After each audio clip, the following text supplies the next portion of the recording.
Bismillahirrahmanirrahim. Assalamualaikum warahmatullahi wabarakatuh. Waalaikumsalam.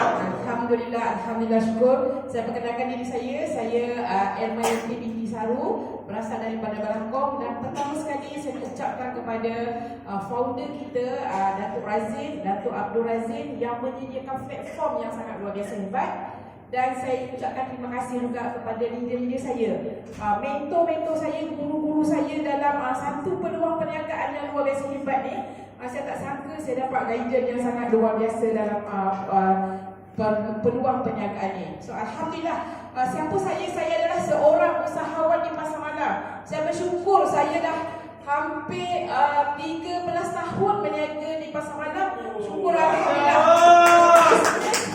Bila saya berniaga di pasar malam bersama rakan-rakan, biasalah kalau yang pos-pos pernah datang pasar malam ke? Ataupun pernah membeli di pasar malam? Ya. Oh pernah, alhamdulillah. Saya nampak Saya pernah jaga pasar malam. Masya Allah. Maksudnya di situ, bila saya berniaga di pasar malam, kadang-kadang saya terfikir tau, sampai satu saat, kadang-kadang kita orang adalah masa, mungkin masa tu customer saya datang kan, dia akan berbual, dia tengok gaya kehidupan dia. Saya terfikir, kalau saya boleh bawa perniagaan saya ni ke luar negara, bukan setakat kat Malaysia, besar rupanya kepala saya berfikir sampai seluas tu kan.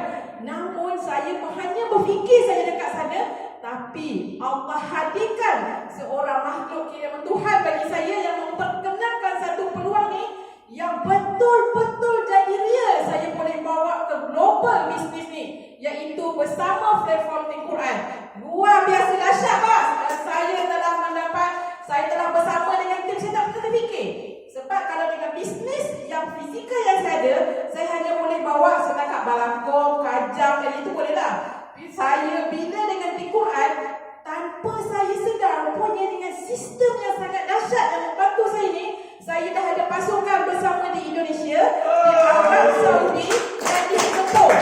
Masya Allah, saya kata luar biasa hebat. So pada pagi ini, saya nak mengajak semua tuan-tuan yang pertama kali hadir untuk kita bersama-sama berjaya